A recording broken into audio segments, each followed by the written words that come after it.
আমাদের দাবি রয়েছে, দেখেন আমরা গত মে মাসের 7 তারিখ এবং 15 জুন গত মাসের 15 তারিখে আমরা এখানে অফিসে চেয়ারম্যানের কাছে আমরা একটা আবেদন রেখেছিলাম ডেপুটেশনের মাধ্যমে, যে আমাদের জেআরবিটির যে এমটিএসের গ্রুপ ডি যে পোস্টটি রয়েছে সেটি আজকে 5 বছর হতে চলেছে।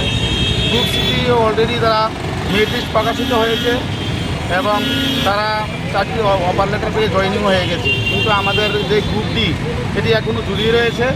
আমাদের দাবি, আমরা তো 2বার ডেপুটেশন প্রদান করেছি, এই মাসের মধ্যে যাতে আমাদের যে মেরিট লিস্ট সেটা যাতে পাবলিশ করা হয় সরকারের কাছে আমাদের।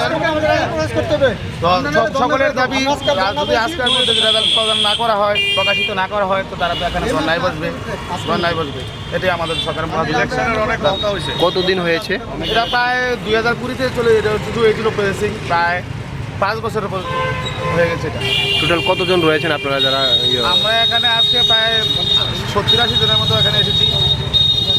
এমনিতে আপনাদের কতজন হয়েছেন? আমরা 2500 পোস্ট আমরা কোয়ালিফাই হয়েছি, মুভিক এবং বাইবা প্রায় 12,000-এর মতো কোয়ালিফাই হয়েছি। এখানে টোটাল পোস্ট হয়েছে 2500। এখনো এটা যে দিচ্ছে না, তাতে আপনার কি মনে হয়?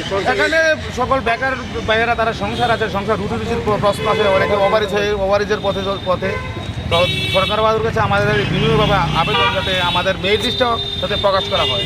কারণ আপনাদের জানা, আমাদের মনে হয় এই মাসে, সামনের মাসে আমাদের পঞ্চায়েতের ইলেকশন হবে, তো এমসিসি কোড চালু হয়ে গেলে তো আর দিতে পারবে না। তো আমাদের দাবি যাতে আমাদের মেরিট লিস্টটা এই মাসে প্রকাশ করা হয়, সেটা আমাদের দাবি।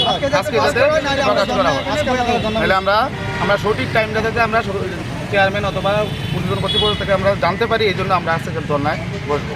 আমরা একটা সদুত্তর না পাওয়া পর্যন্ত এখানেই থাকবো।